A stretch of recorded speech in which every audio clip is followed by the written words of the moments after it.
रासायनिक सार और रासायनिक कीटनाशक बहुल व्यवहार जो एवं पुरी जिले में 70% जमी मरवाक बसलानी। पारंपरिक कृषि को भूली अधिक अमल आशार चाषी मैंने मात्राधिक रासायनिक सार और कीटनाशक प्रयोग करने जो माटी में अम्लीय परिमाण बढ़िबार लगी। सारा राज्य में मोट 8टी किस्मर माटी रही बेले पुरी जिले में रही मात्र 3 किस्मर माटी। आ माटी रे फसल फलाइवाई 16 प्रकार पोषक तत्व रही आवश्यक। तेबे गछ को खाद्य और पोषक तत्व जोगाउवा माटीर जीवन कहता अणुजीविक संख्या अहेतुक भाव कमियार लगी। जैविक अंगार परिमाण 0.8 रु 1.5% आवश्यक थिबा बेले यार परिमाण एवं 0.3% खसी आसलानी। जैविक अंगार सहित 1 वर्गफुट माटी रे 4 रु 5 गोटी जिया रहा जरूरी एवं एक ग्रामर माटी रे अन्यून गोटी अणुजीवी रहार आवश्यक थिबा बेले यह ढेर कमी जाइछि। मु 3 एकर जमी चाष करे। धान हुए, बिरी मुग हुए, समय क्रमे जेतेबेले किछि न होय त पनीपरिया चाष भी हुए। मुख्य तो पनीपरिया चाष भितर बैगण हुए। आमे पारंपरिक सार तो भूली गलानी लोक तार प्रचार प्रसार अभाव आज पारंपरिक चाष लोक भूली गलानी, सार भी भूली गलानी। यह कि धनिचा चाष नाही, गोबर खत नाही कि जो लोक साधारण लोक हल करिक सुखैकी पकांती जमी की से गोटे प्रकार सार सेमती नाही। आमे तो साधारण भाव में यूरिया ठू धरिक पटास जोटा नाचुराली गवर्नमेंट दौर जो जिन आम से जिन व्यवहार करूँ कारण प्रसार प्रसार अभाव से जिन पकड़ बाध्य होचु कारण अमल नहले आम भविष्य में खाइबू कौन। 30 क्विंटाल धान आम दरकार हो एकरक जहाँकि ये पेस्टिसाइड आउ यूरिया न पकड़े जहाँकि से बाहर धान आमदानी हेनी कि दिनू दिन जमी अमल लगी। ए वर्ष जो अवस्था है पूरी डिस्ट्रिक्टर 40% जमी नाली धान तार काम मुख्य जिनस हूँ आमर रासायनिक सार प्रयोग जहाँकि रासायनिक सार प्रयोग भूमि जमी अमल से गछ चेर नवाक असमर्थ से सब नाली पड़ जाऊँगी। किछि जमी धान भल होती पारंपरिक चाष हिसाब से जब आम जा गोबर खत धनिचा चाष आउ बिलू को सुस्थ भाव में रखा गले जो माटी टेस्ट करके जहाँ आवश्यक दि जाता ताहले जमीर उर्वरता बढ़ता आ फसल भी आगामी दिन जमी उर्वरता हिसाब से रुहता। जो जिया जे उर्वर बढ़ियार मानदंड से निपात गोटे माटी खोला बेले गोटे पशा माटी खोला बेले 4-6टा रखे जिया बाहर कि जमी जगह खोलने गोटे जिया मिलूना यही कारण जे आम रासायनिक सार प्रयोग करुचे पुणी मानने आम ये ये करने जो रोग पोक नियंत्रण जो दानादार प्रयोग करुचे द्वारा बर्तमान जिया बंद हो जाए। आउ गोटे कथा हूँ आम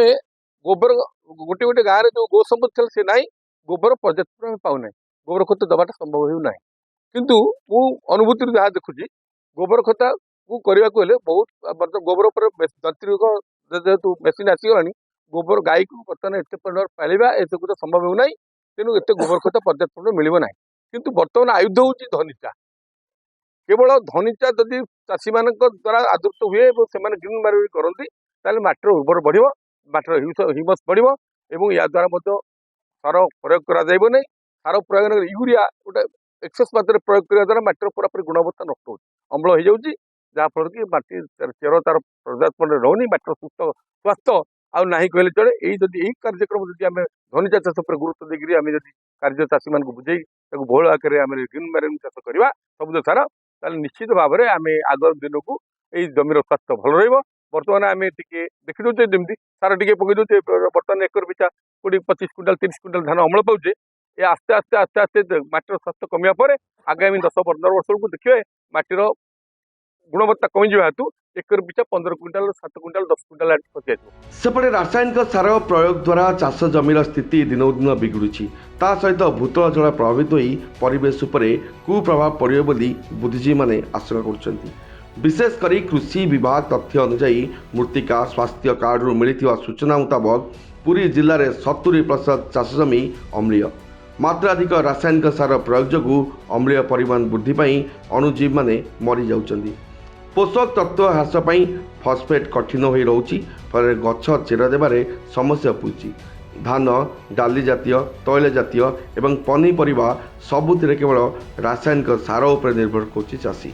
तेणु रासायनिक सार जो जो पेस्टिसाइड दि जाऊँगी जमीर उर्वरता कमिया सहित जमी लेयार आईन कहला रिपोर्ट कौच गोटे सेंटीमीटर जमीर लेयार तैयारी शह शह वर्ष लगे तामाने जदि पेस्टिसाइड लागिला बा सार दियागला से शह शह वर्ष धरी से जो 1 सेंटीमीटर जमीटा नष्ट हो माने माटीटा नष्ट हो गले जो पेस्टिसाइड रू जो माने पानीटा लिक कर तलू जीव भूत जल को जीव भूत जल भी नष्ट हो एवं द्वितीय कथा माटी की भूत जल नष्ट हो गला परे ऊपर जो फ्लो हम पानीटा जो पानी रे मिसिबो बा जो पेस्टिसाइड बा सारटा पानी मिसिबो से पानी भी नष्ट हो सेठी गुल्म जातीय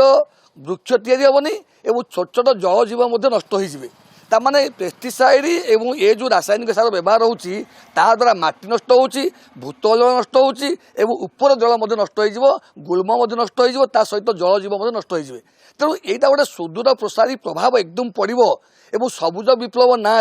एमाने जो भली भाव में पेस्टिसाइड की सार को व्यवहार कर क्षति कर आसंता दिन पर एवं जनजीवन को क्षति करने सहित खाद्य संकट में आसव एवं जल नष्ट हो गले आहरी विभिन्न जलवाहित रोग गुड़िक नष्ट हो तैयारी हम देह भितर तेणु आम चिंता करवा ये पेस्टिसाइड जिते कम हम और जोटा मंदिर प्रशासन देखो जो जैविक खत व्यवहार करने कहूँ सेटा जदि ओडिशा रे जैविक खत व्यवहार हम और जिया चाष करने डीआरडीए देखिए कोटी कोटी टका दौर कृषक मान प्रोत्साहन दौर कि कहीं जिया चाष जियाटा माटी भितर थिबा ये फर्टाइल कर आ जिया चाष जदि अधिक अधिक चाषी करते मु भावुँ जैविक खत देते ये सार दरकार नहीं एवं ता सहित जल नष्ट होंदानी माटी नष्ट होंदानी परिवेश नष्ट होंदानी पुरी जिले में देखु बर्तमान लोक मैंने रासायनिक सार प्रयोग बहुल मात्रा करुँच आप देखुं रासायनिक सार जमी यूरिया रहा डीएपी रहा लोक बहुल भाव में व्यवहार कर धान जमी जहाँफल कि आमर अम्लीयता बढ़ी जाए माटीर तेणु आम विभाग तरफ विभिन्न ट्रेनिंग मध्यम लोक एवर कराऊँ आपड़ रासायनिक सार पका प्रयोग करूँ ता सहित आमर जैविक सार प्रयोग करंतु जेमती आमर जिया खत रहिला एवं विभिन्न प्रकार खत रहिला आपण से खत मध्य प्रयोग करंतु आपणकर धान चाष पूर्व आपण धनीचा मध्य लगेई पारिबे जोटा कि आमे चाषी को जोगेई थाउछु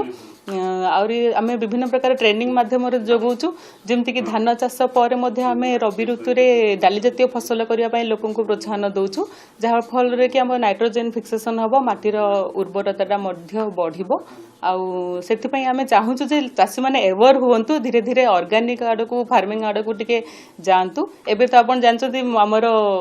जगन्नाथଙ୍କ ପାଇଁ ମଧ୍ୟ ଆମେ ଜୈବିକ ପ୍ରଣାଳୀରେ ଧାନ ଚାଷ ପାଇଁ ମଧ୍ୟ ସରକାର ପ୍ରୋତ୍ସାହନ ଦଉଛନ୍ତି ଆମ ଜିଲ୍ଲାକୁ ସେଟା ଆସି ନାହିଁ କିନ୍ତୁ ଧୀରେ ଧୀରେ ଆଗାମୀ ଦିନରେ ତେଟା ଆସିବ କହିକି ବି ଆମେ ଆଶା ରଖିଛୁ ପୁରୀରୁ ରଞ୍ଜିତ ମିଶ୍ରଙ୍କ ରିପୋର୍ଟ ଏବିସି ନ୍ୟୁଜ।